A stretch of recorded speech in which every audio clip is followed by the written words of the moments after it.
الحمد لله نحمده ونستعينه ونستغفره ونؤمن به ونتوكل عليه ونعوذ بالله من شرور أنفسنا ومن سيئات أعمالنا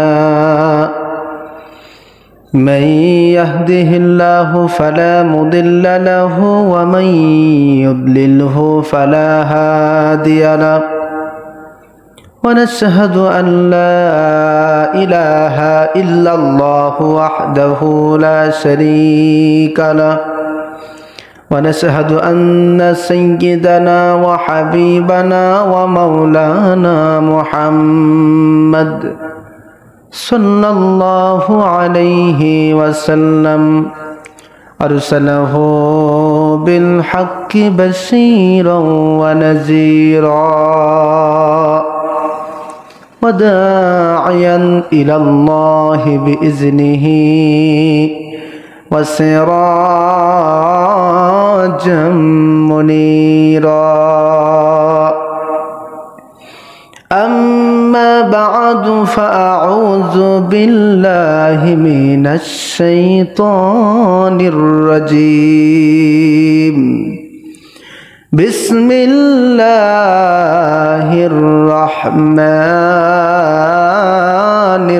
الرحيم إنما يعمر مساجد الله من آمن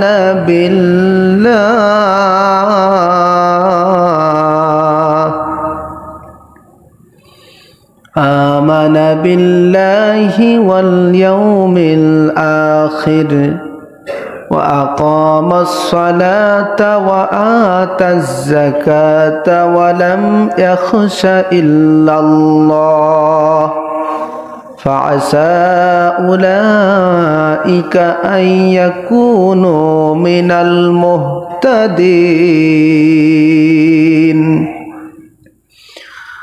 وقال النبي صلى الله عليه وسلم من بنى لله مسجدا بنى الله له بيتا في الجنة إن الله وملائكته يصلون على النبي يا أيها الذين آمنوا صلوا عليه وسلموا تسليما اللهم صل على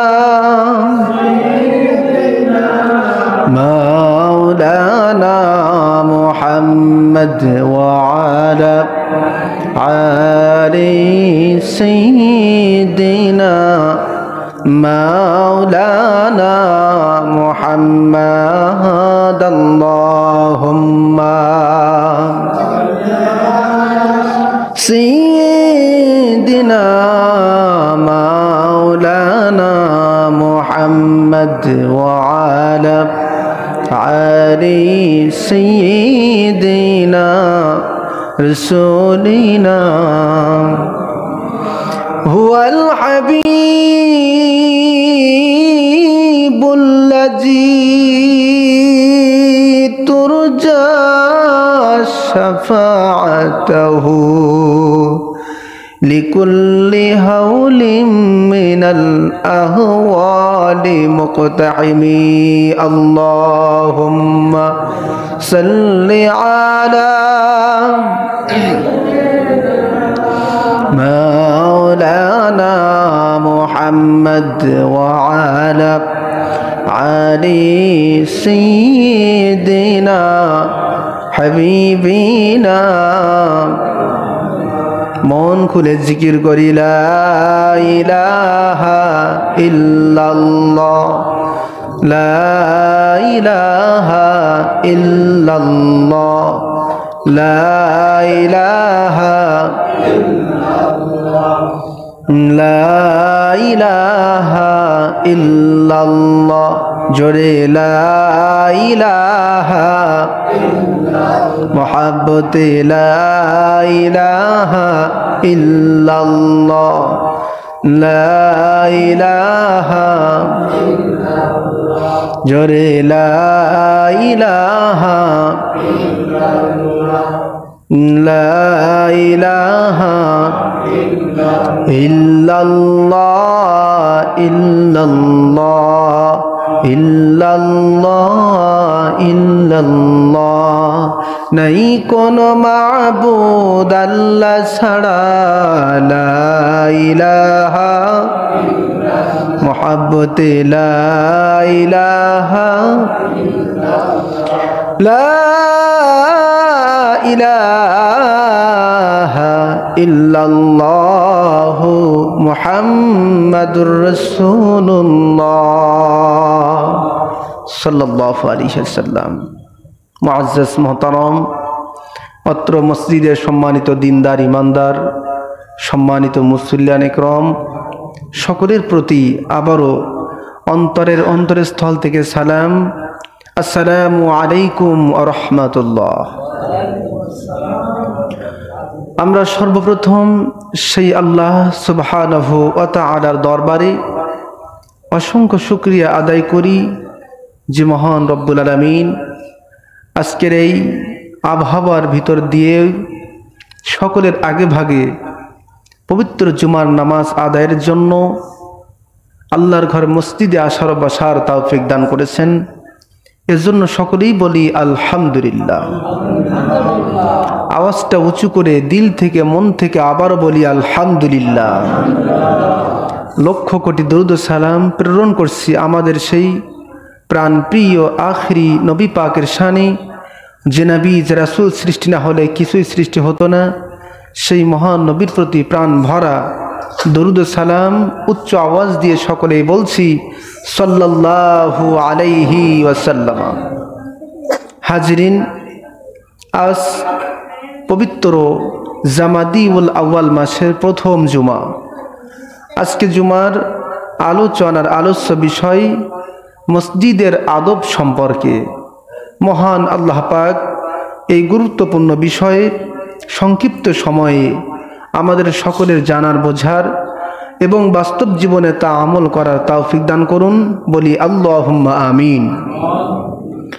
হাজিরিন, এ পৃথিবীর বুকে সবচেয়ে উৎকৃষ্টতম সবচেয়ে পবিত্রতম স্থান হলো আল্লাহর ঘর মসজিদ, ঠিক কিনা বলুন?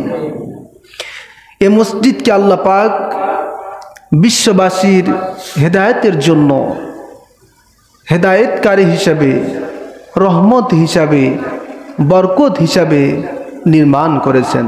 সুবহানাল্লাহ। আল্লাহ পাক বলছেন ইন্না আউওয়ালা বাইতিউ উদিয়া লিন-নাস লাল্লাযী বিবাক্কাতা মুবারাকাও ওয়া হুদাল লিল আলামিন। সুবহানাল্লাহ। আল্লাহ পাক বলছেন নিশ্চয়ই মানব জাতির ইবাদতের জন্য সর্বপ্রথম ঘর হচ্ছে কাবা। সুবহানাল্লাহ। এবং মুবারাকাও ওয়া হুদাল লিল আলামিন, এই ঘর, এই মসজিদ, আল্লাহর ঘর, কাবা ঘর গোটা বিশ্ববাসীর জন্য বরকতময় এবং হেদায়েতের পথ প্রদর্শক। সুবহানাল্লাহ। এই আয়াতে কারিমার মধ্যে যে ঘরের কথা বলা হয়েছে, মানুষের ইবাদতের জন্য যে মসজিদের কথা বলা হয়েছে, সে মসজিদ হচ্ছে পবিত্র বাইতুল্লাহ কাবা শরীফ। সুবহানাল্লাহ বলুন। কিন্তু এর বাইরে পৃথিবীতে যতগুলো মসজিদ রয়েছে সেগুলো সরাসরি কাবা ঘর না হলেও প্রত্যেকটি মসজিদ এক একটা কাবা ঘরের অংশ। সুবহানাল্লাহ বলুন। আর এই প্রত্যেকটি মসজিদ আল্লাহর ঘর, আল্লাহ পাকের এক একটা নিদর্শন। সুবহানাল্লাহ বলুন। আর এই আল্লাহ পাকের নিদর্শনাবলী, আল্লাহ তাআলার মসজিদগুলোকে যারা সম্মান করবে, আল্লাহ পাক তাদেরও মর্যাদা বৃদ্ধি করে দেন। সুবহানাল্লাহ।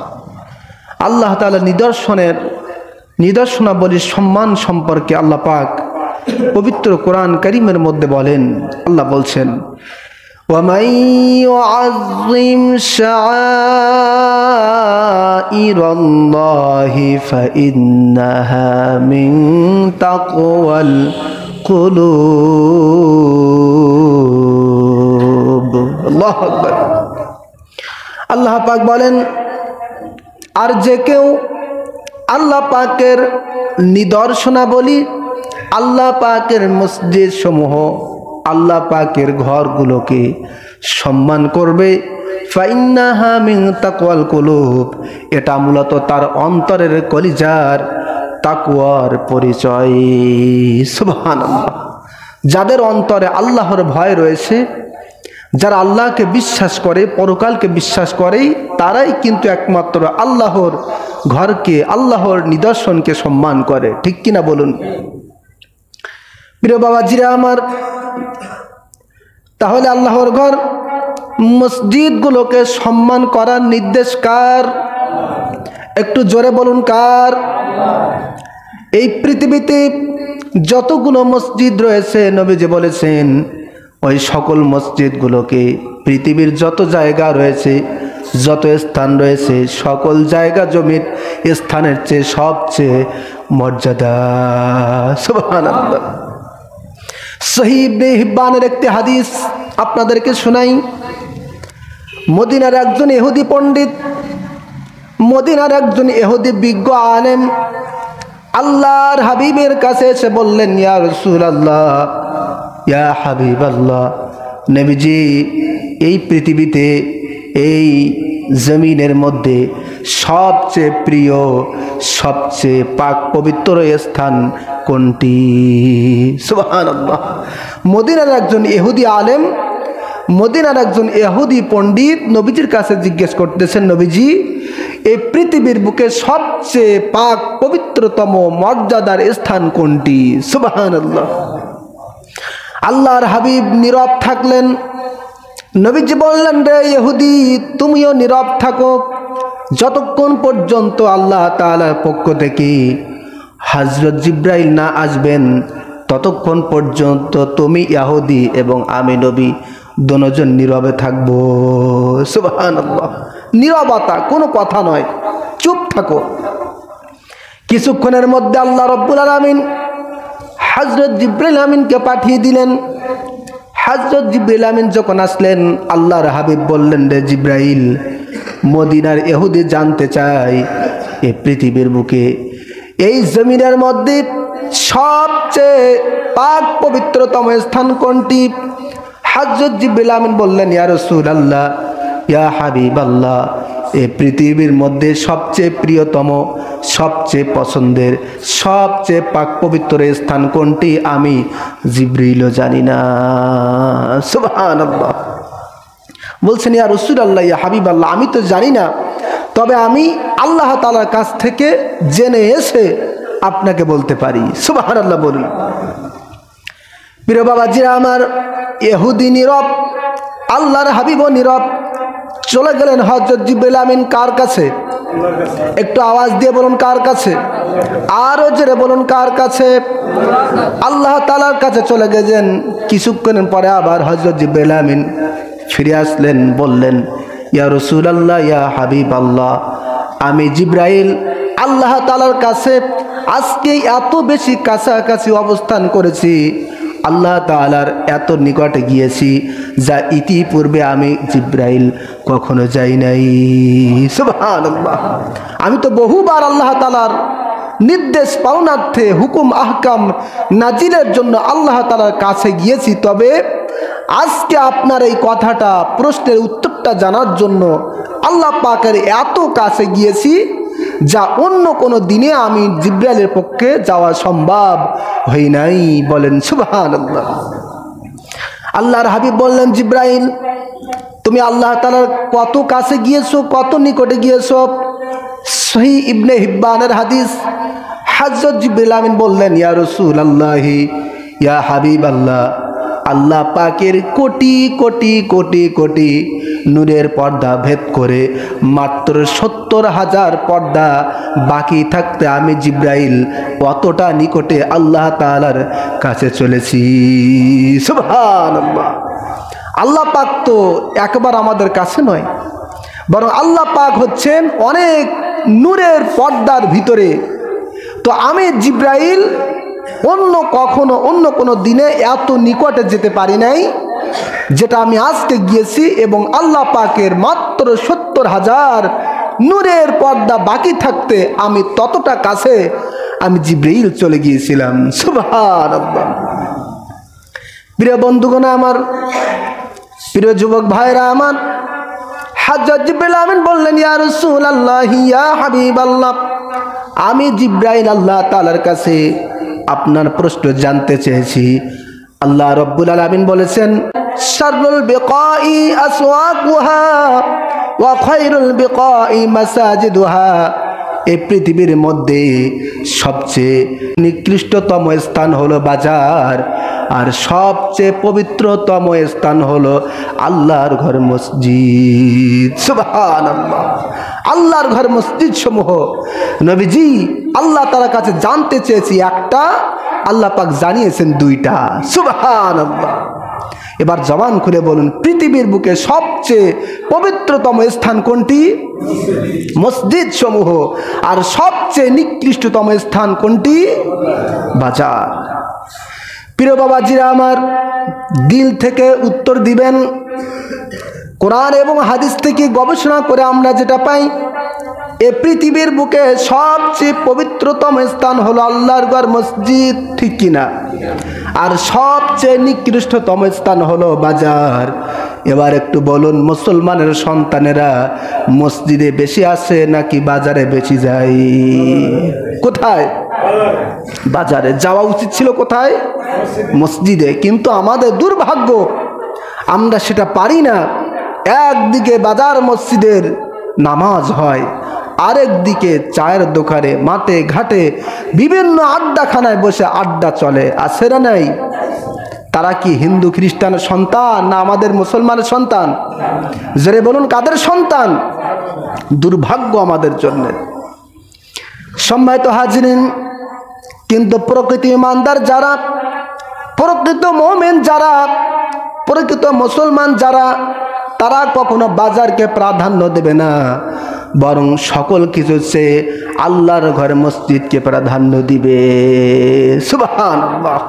বাজারে আপনি যাবেন, আমিও যাব, তার কারণ বাজারে প্রয়োজন আছে না নাই? সবার প্রয়োজন আছে না? কিন্তু ইমানদার মুসলমানেরা বাজারে যতটুকু সময় প্রয়োজন ততটুকু সময় কাটাবে, বাকি সময়টা বাড়িতে সাংসারিক কাজে, নিজের কাজে, অথবা নামাজের সময় হলে মসজিদে হাজির হবে। ঠিক কিনা বলুন? সম্মানিত হাজিরিন, ইমানদার মুসলমানেরা কখনো বাজারকে প্রাধান্য দিতে পারে না, বরং সব সময় আল্লাহর ঘর মসজিদকে প্রাধান্য দিবে, মসজিদকে আবাদ করবে, মসজিদে 5 ওয়াক্ত নামাজে আসবে। ঠিক কিনা? আল্লাহ পাক এ ব্যাপারে কোরআন কারীমের মধ্যে বলেন, ইন্নামা ইয়া'মুরু মাসাজিদাল্লাহি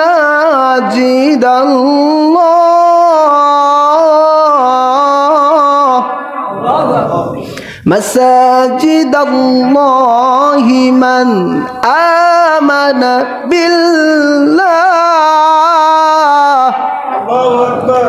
মান আমানা বিল্লাহি ওয়াল ইয়াউমিল আখিরি ওয়া আকামাস সালাহ ওয়া আকামাস সালাতা ওয়া আতাজ যাকাতা ওয়া লাম ইয়াখশা ইল্লাল্লাহ ফাআসা উলাইকা আইয়াকুনু মিনাল মুহতাদিন। আল্লাহ পাক কয়েকটি গুণের কথা বলেছেন। আল্লাহ পাক বলেন, যারা আল্লাহ এবং পরকালের প্রতি ঈমান আনে, যারা আল্লাহ এবং পরকালের প্রতি বিশ্বাস রাখে, নামাজ কায়েম করে, যাকাত প্রদান করে এবং আল্লাহ তাআলা ছাড়া অন্য কারো ভয় করে না, শুধুমাত্র কেবলমাত্র একমাত্র তারাই মসজিদকে আবাদ করে। সুবহানাল্লাহ। ইন্নামা ইয়ামুরু মাসাজিদাল্লাহ, একমাত্র তারাই আল্লাহর ঘরে মসজিদকে আবাদ করে, মসজিদে যাওয়া আসা করে, 5 ওয়াক্ত নামাজে আসে, যাদের দিলের মধ্যে কলিজার মধ্যে আল্লাহর ভয় এবং পরকালের প্রতি বিশ্বাস রাখে, নামাজ কায়েম করে, যাকাত প্রদান করে। বলেন সুবহানাল্লাহ। আল্লাহ পাক বলছেন ফাসা উলাইকা আইয়াকুনু মিনাল মুহতাদিন। আল্লাহ পাক বলছেন এরাই হচ্ছে প্রকৃত হেদায়েতের পথে, তাতে কোনো সন্দেহ নাই। সুবহানাল্লাহ। প্রিয় বাবাজিরা আমার, এটা হচ্ছে আল্লাহর ঘর মসজিদ, দুনিয়ার কোনো সাধারণ স্থান নয়, ঠিক কিনা? যে কারণে কোনো ব্যক্তি যদি আল্লাহর ঘর মসজিদ নির্মাণ করে অথবা নির্মাণ কাজে সহযোগিতা করে, আল্লাহ পাক সরাসরি তাকে জান্নাতের ঘর নির্মাণের কথা বলেছেন। সুবহানাল্লাহ। আল্লাহর হাবিব বলেছেন মান বারা লিল্লাহি মসজিদান বানাল্লাহু লাহু বাইতান ফিল জান্নাহ, যেই ব্যক্তি আল্লাহর রাজি খুশির জন্য আল্লাহর রাস্তে মসজিদ ঘর নির্মাণ করবে, আল্লাহ পাক তার জন্য জান্নাতের মধ্যে একটি ঘর নির্মাণ করে দিবেন। সুবহানাল্লাহ। প্রিয় বাবাজিরা আমার, প্রিয় বন্ধুগণ আমার, যারা মসজিদ নির্মাণ করবে তাদের জন্য আল্লাহর জান্নাতে ঘর আছে না নাই? কিন্তু যাদের টাকা নাই, পয়সা নাই, ঘর নির্মাণ করার মতো কোনো কিছু নাই, তাদের উপায় কি হবে? আল্লাহর হাবিব সাল্লাল্লাহু আলাইহি সাল্লাম বলেছেন মান গাদা ইলাল মসজিদে আও রাহা আদাল্লাহু লাহু নুজলাহু মিনাল জান্নাহ, যে সমস্ত ব্যক্তিরা মসজিদে সকাল বিকালে 5 ওয়াক্ত নামাজে যাওয়া আসা করবে, আল্লাহ রাব্বুল আলামিন তাদের প্রত্যেকবারের আসা যাওয়ার বদলাতে জান্নাতে করে একটি করে ঘর নির্মাণ করে দিবেন। সুবহানাল্লাহ। একটু আওয়াজ দিয়ে বলুন সুবহানাল্লাহ। বুখারী এবং মুসলিমের হাদিস, সাধারণ কোনো হাদিসের কথা বলতেছি না। তাহলে একটু ভালো করে বুঝুন, কোনো ব্যক্তি যদি মসজিদ ঘর নির্মাণ করে, আল্লাহ পাক তার জন্য জান্নাতে একটি ঘর দিবেন। কয়টি? জোরে বলেন। আর কোনো ব্যক্তি যদি মসজিদে 5 ওয়াক্ত নামাজে আসা যাওয়া করে, নবীজি বলছেন মান কাদা ইলাল মসজিদি আও রাহা আদাল্লাহু লাহু নুজলাহু মিনাল জান্নাহ, ওই প্রত্যেকবার মসজিদে আসা যাওয়ার কারণে আল্লাহ পাক প্রত্যেকবারের কারণে জান্নাতের মধ্যে এক একটি ঘর নির্মাণ করবেন। সুবহানাল্লাহ। তাহলে আসা যাওয়ার কারণে ঘর বেশি না কম? জোরে বলেন। আসবো তো আমরা সকলেই। প্রিয় বাবাজিরা আমার, প্রিয় বন্ধুগণ আমার, শুধু তাই নয়, আল্লাহর হাবিব জনাবে রাসূল করিম সাল্লাল্লাহু আলাইহি সাল্লাম এই মসজিদ ঘরকে সরাসরি আল্লাহর জান্নাতের বাগান বলেছেন। সুবহানাল্লাহ। নবীজি বলেন ইজা মারাতুম মির রিয়াদিল জান্নাহ ফারতাউ কিলা ইয়া রাসূলুল্লাহ।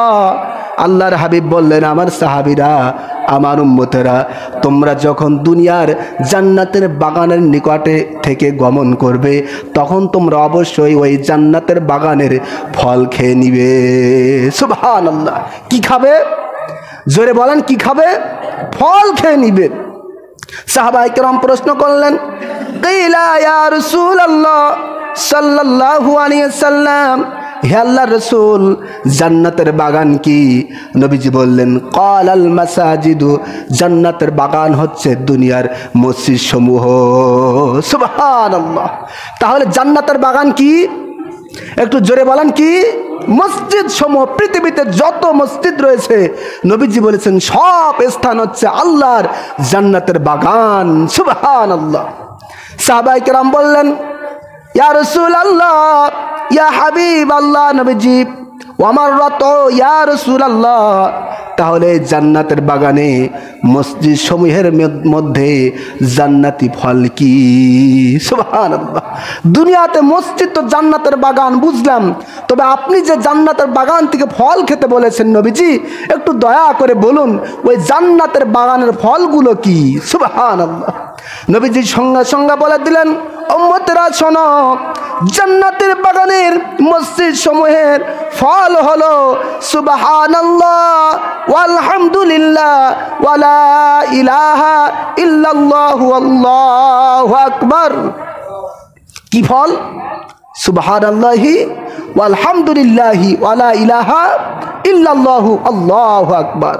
সম্মানিত হাজিরিন, এটা কিন্তু মসজিদের জান্নাতি ফল বলে নবীজি আখ্যায়িত করেছেন। সুবহানাল্লাহ বলুন। এই ফল আমরা সকলে খাই? জোরে বলেন খাই? আমরা অনেকে খাই, অর্থাৎ অনেকে জিকির করি, আবার অনেকে করি না, ঠিক কিনা বলুন? এই যে জুমার খুতবা হচ্ছে, এটাও কিন্তু আল্লাহর জিকির, ঠিক কিনা? আপনারা যে শুনতেছেন এটাও আল্লাহর জিকির, অর্থাৎ নবীজি বলেছেন সুবহানাল্লাহি ওয়ালহামদুলিল্লাহি ওয়ালা ইলাহা ইল্লাল্লাহু আল্লাহু আকবার। এ সমস্ত জিকির করা মানেই আল্লাহর সরাসরি জান্নাতের ফল ভক্ষণ করা। সুবহানাল্লাহ। কাজে এই জিকির আমরা সকলে করবো তো ইনশাল্লাহ? করতে রাজি আছি তো ইনশাল্লাহ? প্রিয় বাবাজিরা আমার, আমরা মসজিদে এসে জিকির করি, আবার অনেকে জিকিরে বাধা দেয়, আছে না নাই?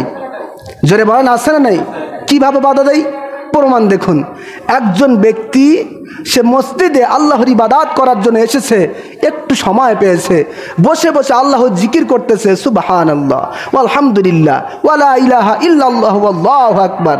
পাশে আরেকজন ব্যক্তি বসে বসে দুনিয়ার কথাবার্তা, দুনিয়াবি আলাপ আলোচনা করতেছে। এখন বলুন, যেই ব্যক্তিটি বসে বসে আল্লাহ আল্লাহ জিকির করতেছে, ওই ব্যক্তির মন কি জিকিরের মধ্যে থাকতে পারে? জোরে বলেন। আমরা কি সবাই আল্লাহর ওলি?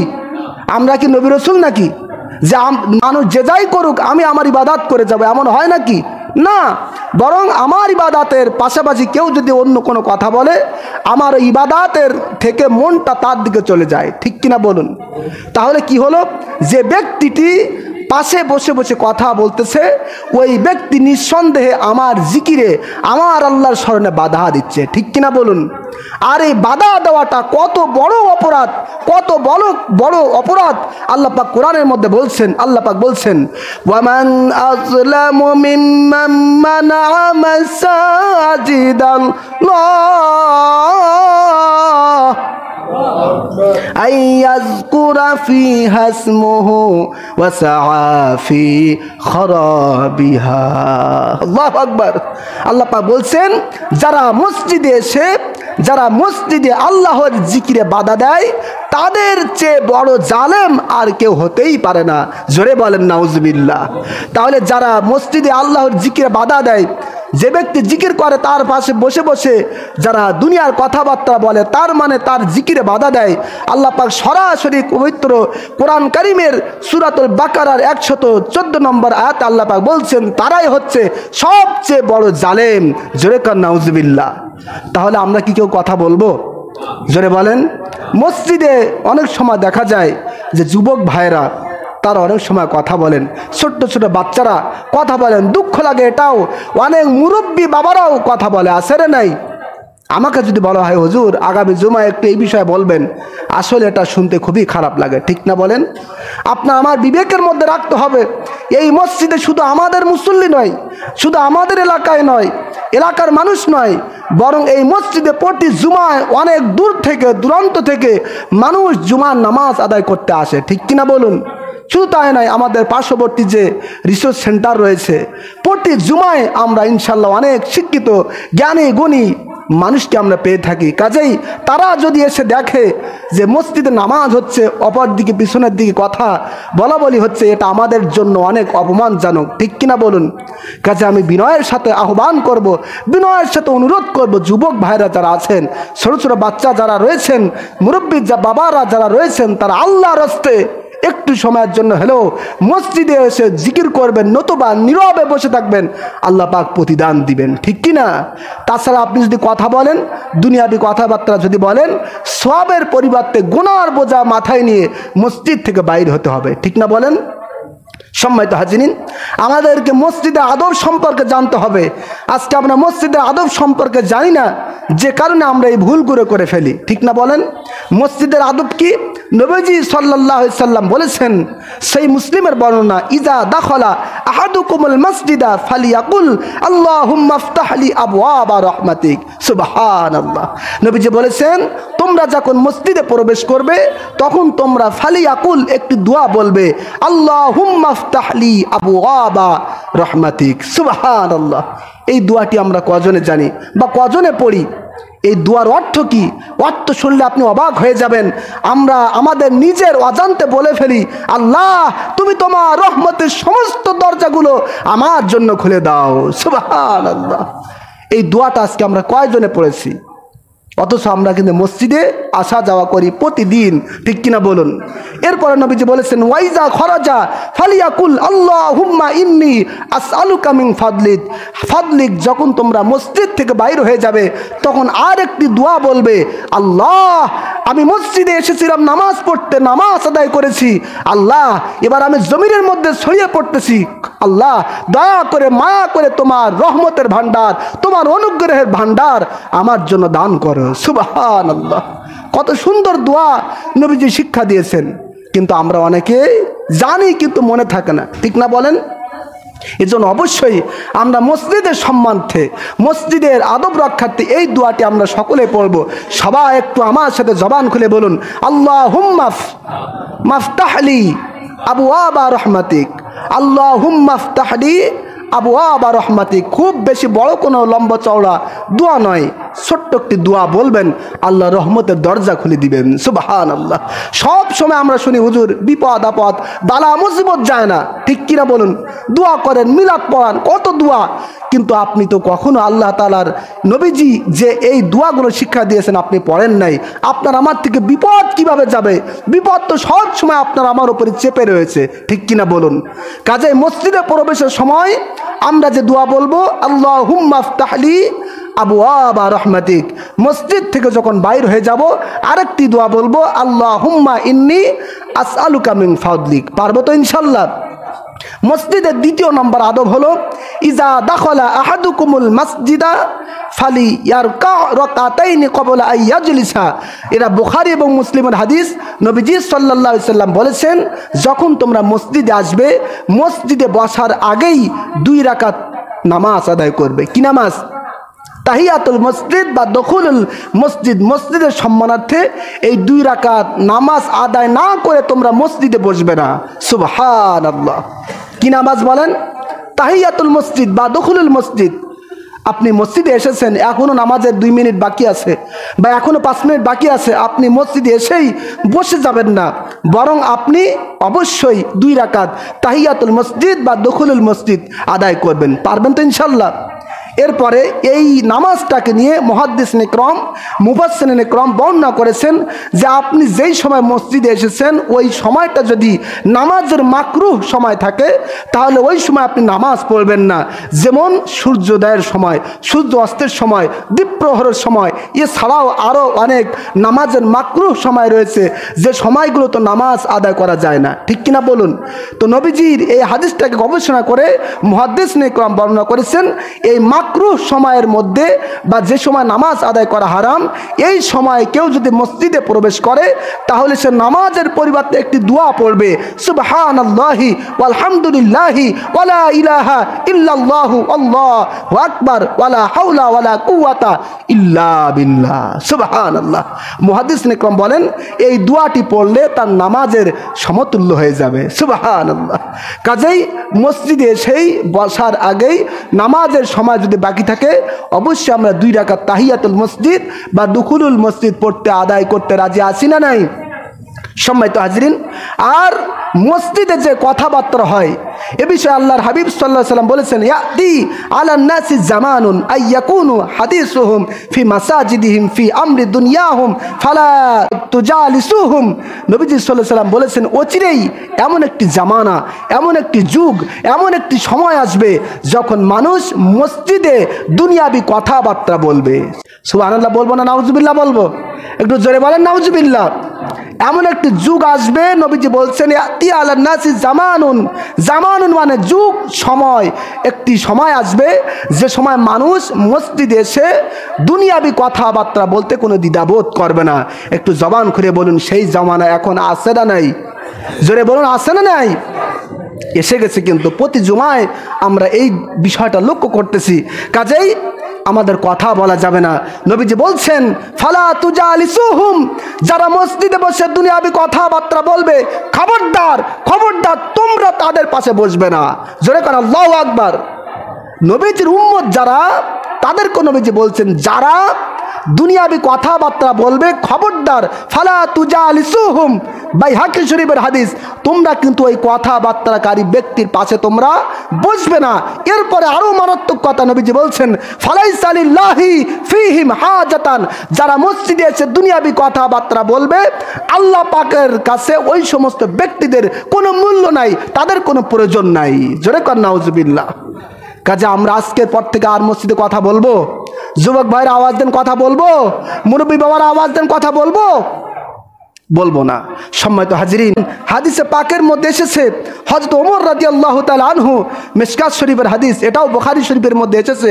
হযরত ওমর রাদিয়াল্লাহু তাআলা আনহু তিনি মসজিদে নববীতে দুইজন ব্যক্তিকে দুনিয়াবি কথাবার্তা বলতে দেখলেন। কয়জন ব্যক্তিকে? উচ্চ আওয়াজ দিয়ে দুইজন ব্যক্তিকে দুনিয়াবি কথাবার্তা বলতে দেখলেন। হযরত ওমর ডাকলেন, ডেকে বললেন, এ তোমরা কোন এলাকার মানুষ? তোমরা কোন গোত্রের মানুষ? তোমরা কোথা থেকে এসেছো? ব্যক্তি দুইজন অত্যন্ত ভয়ে, তার কারণ ওমর বলতেছে, কে বলতেছে? যে ওমরের ভয় স্বয়ং ইবলিস শয়তান পর্যন্ত পেত। কোন সুবহানাল্লাহ। হযরত ওমর যে রাস্তা দিয়ে যেত, ইবলিস শয়তান সে রাস্তা দিয়ে যেত না, বলতো এই রাস্তা দিয়ে খলিফাতুল মুসলিমিন হযরত ওমর চলেছেন। সুবহানাল্লাহ। বলছে, হে ওমর খলিফাতুল মুসলিমিন, আমরা কথা বলেছি, তোমরা কোন গোত্রের লোক? তারা বলছে আমরা তায়েফ থেকে এসেছি। হযরত ওমর ফারুক রাদিয়াল্লাহু তাআলা আনহু তিনি বলছেন, আল্লাহর কসম করে বলি, তোমরা তায়েফ থেকে এসেছো এর জন্য আমি কিছুই বললাম না। তোমরা যদি আজকে মদিনার মানুষ হতে, অবশ্যই আমি ওমর তোমাদেরকে শাস্তির আওতার মধ্যে নিয়ে আসতাম। জোরে করে আল্লাহু আকবার। কাজে ইসলাম মসজিদের মধ্যে কথা বলাটা, দুনিয়াবি কথা বলাটা কত কঠোর খলিফাতুল মুসলিমিন হযরত ওমর তিনি দেখিয়েছেন। মুয়াত্তা ইমাম মালিকের মধ্যে হাদিস এসেছে, হযরত ওমর রাদিয়াল্লাহু তাআলা আনহু তিনি মসজিদ নববীর এক পাশে একটি জায়গায় রেখেছিলেন, যেই জায়গাটির নাম হচ্ছে বুতাইহা। কি জায়গা? জোরে বলেন। বুতাইহা। এই আলোচনা হয়তোবা আপনারা এর আগে শোনেননি, একটু শুনুন। মুয়াত্তা ইমাম মালিকের মধ্যে এসেছে, হযরতে ওমর ফারুক রাদিয়াল্লাহু তাআলা আনহু তিনি মসজিদের নববীর পাশে আরেকটি উঁচু স্থান রেখেছিলেন। হাদিসে পাকের মধ্যে যেই স্থানটির নাম হচ্ছে বুতাইহা। উদ্দেশ্য হলো, হযরত ওমর বলতেন, যারা মসজিদে আসবে, দুনিয়াবি কথা বলতে মন চায়, দুনিয়াবি কথা তোমরা যারা বলতে চাও, তোমরা মসজিদ থেকে বাইর হয়ে বুতাইহা নামক স্থানে যে কথাবার্তা বলে আসো, তারপরে মসজিদে ঢুকবে। বলেন আল্লাহু আকবার। চিন্তা করেছেন আপনি? মসজিদ সাধারণ কোনো জায়গা নয়, সাধারণ কোনো ঘর নয়। এটা কার ঘর? জোরে বলেন। আল্লাহর ঘর। কাজেই অবশ্যই আমরা মসজিদের সম্মান, মসজিদের আদব আমরা সকলে বজায় রাখার চেষ্টা করব। সম্মানিত হাজির, আরেকটি কথা না বললেই নয়।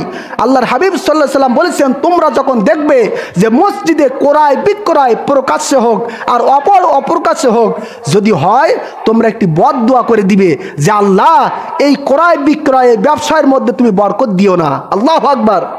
মসজিদে ক্রয় বিক্রয় হয় না? হয় কি না? একজন ব্যক্তি একটি ডাব দিল বা কয়েকটা ডিম দিল বা কিছুই দিল, সেটা মসজিদে এসে আমরা কি করি? নামাজের পরে এলান দিয়ে দেই যে মসজিদে নামাজের পরে ডাব বিক্রি হবে, আপনাকে কি আসেন, নামাজের পরে বসবেন, তারপর হয় দোয়ার কষাকষি। ঠিক কিনা বলুন? নিঃসন্দেহে এটা হাদিস বিরোধী, এটা আমাদের পরিহার করতে হবে। তাই বলে আবার এমন বলবেন না তাহলে কি মসজিদে কিছু দেওয়া যাবে না? হ্যাঁ, দেওয়া যাবে। আপনার প্রক্রিয়া জানতে হবে, পথ জানতে হবে। আপনি মসজিদে একটি ডাব দিবেন, যাই দেন না কেন, আপনি তো সেটা অন্য কোথাও বিক্রি করে টাকাটা দিতে পারেন। তাহলে তো আর মসজিদে আর শোরগোল, গন্ডগোল বা দর কষাকষি হলো না, ঠিক কিনা বলুন? কাজে মসজিদ কমিটি যারা রয়েছেন তাদেরকে উদাত্ত আহ্বান করব, নবীজির হাদিসের দিকে লক্ষ্য করে মসজিদে ক্রয় বিক্রয়ের জায়গা যেন না হয়, এ বিষয়ে আমরা খেয়াল রাখবো। নবীজি হাদিসের পরের অংশ বলছেন, কেউ যদি মসজিদে এসে বলা বলি করে, প্রকাশ্যে হোক আর অপ্রকাশ্যে হোক, যে কারো জিনিস হারিয়ে গেছেন, তাহলে তোমরা দোয়া করবে ওই জিনিসটা যেন ওই ব্যক্তি আর কখনো ফিরে না পায়। জোরে কোন আল্লাহু আকবার। এটা ভালো দোয়া হলো না খারাপ দোয়া হলো? জোরে বলেন, ভালো দোয়া না খারাপ দোয়া? খারাপ দোয়া। নবীজি বলতেছেন, যারা মসজিদে এসে বলে যে আমার এই জিনিসটা হারিয়ে গেছে, চুপে চুপে হোক আর প্রকাশ্যে হোক, যেভাবেই হোক না কেন, তুমি যদি জানতে পারো, তুমি সঙ্গে সঙ্গে মুহূর্ত দেরি করবে না, তুমি দোয়া করে দিবে, বদদোয়া করে দিবে, আল্লাহ যেন তার ওই জিনিসটা, হারানোর জিনিসটা খুঁজে না পাওয়ায়। জোরে কোন আল্লাহু আকবার। আর আমরা কি করি? আমাদের অনেক সময় জানার সত্ত্বে, আবার অনেক সময় অজানার সত্ত্বে মসজিদের মাইকে ঘোষণা হয় সনকা মডেল স্কুলের মাঠে গরু ছাগলের ভ্যাকসিন দেওয়া হবে, ঠিক কিনা বলুন? প্রিয় বাবাজিরা, অনেক সময় আমাদের অনেক কিছু বলার থাকলেও আমরা বলতে পারি না। তবে হাদিসের দিকে লক্ষ্য করে এগুলো আমাদের পরিহার করা উচিত। কোথায় কি হবে না হবে এটা কিন্তু মসজিদে বলার জায়গা নয়। মসজিদে একমাত্র আল্লাহ পাকের আজানের ধমনী হবে, ওয়াজ নসিহত রাসূলুল্লাহর কথা হবে, আল্লাহ রসুলের কথা হবে, কোরআন হাদিসের কথা হবে। এর বাইরে তেমন কথা বলার সুযোগ আছে নাই। কাজে সমস্ত আমাদেরকে পরিহার করতে হবে এবং কমিটিবৃন্দ যারা রয়েছে তাদেরকে শক্ত হাতে দায়িত্ব পালন করতে হবে, যাতে কোনোভাবে মসজিদের অবমাননা না হয়, কোরআন সুন্নাহ বিরোধী না হয়ে যায়। সম্মানিত হাজিরিন, আল্লাহর হাবিব সাল্লাল্লাহু আলাইহি সাল্লাম বলেছেন, তোমরা কাঁচা পেঁয়াজ রসুন খেয়ে মসজিদে আসবে না। তার কারণ কাঁচা পেঁয়াজ রসুন খেলে যেমন দুর্গন্ধ ছড়ায়, পাশের মানুষ যেমন কষ্ট পায়, ঠিক অনুরূপভাবে ফেরেশতারাও কষ্ট পায়। জোরে কান নাউজুবিল্লাহ। একটু চিন্তা করুন, কাঁচা পেঁয়াজ রসুন এটা খেয়েও মসজিদের পাশে নয় বরং নিকটবর্তী হতেও নবীজি নিষেধ করেছেন। কাজেই এই সার্বিক বিষয় আমরা লক্ষ্য রেখে মসজিদের আদব আমরা বজায় রাখার চেষ্টা করব। অনেকের মনে মনে প্রশ্ন, তাহলে কি পেঁয়াজ রসুন খাওয়া বাদ দিব নাকি? না, এটাও হাদিস এসেছে। আল্লাহর হাবিব সাল্লাল্লাহু আলাইহি ওয়াসাল্লাম বলেছেন, তোমাদের যদি পেঁয়াজ রসুন খেতে হয় রান্না করে খাবে, রান্না করে গরমে আপনার আগুনে, এরপর রান্না করে খেলে পরে গন্ধ থাকে না। কাজেই তোমরা যদি পেঁয়াজ রসুন খেতে হয় রান্না করে তারপরে খেয়ে মসজিদে নামাজে আসবে। কাঁচা পেঁয়াজ রসুন ওই যে কি বলে আপনার সিংড়ার সাথে, এরপরে পেঁয়াজুর সাথে চপের সাথে খেয়ে খবরদার মসজিদে তো আসবে না, বরং মসজিদের নিকটবর্তীও হবে না। সম্মানিত হাজরিন, মসজিদের আদব, মসজিদের শান মান ইজ্জত কদর মর্যাদা এত বেশি, আর আমরা কোথায় চলে গেছি? আল্লাহ পাক যেন আমাদের সকলকে যেন মসজিদের আদব সম্মান মর্যাদা বজায় রাখার তৌফিক দান করেন। বলেন আল্লাহুম্মা আমিন। যুবক ভাইদেরকেও যেন আল্লাহ পাক মসজিদের সম্মান বজায় রাখার তৌফিক দান করেন। বলেন আল্লাহুম্মা আমিন। আল্লাহ পাক আমাদের সকলকে কবুল করুন এবং মসজিদের সম্মান, মসজিদের ইজ্জত কদর বজায় রাখার তৌফিক দান করেন। আমিন। ওয়া আখিরু দাওয়ানা আনিল হামদুলিল্লাহি রাব্বিল আলামিন।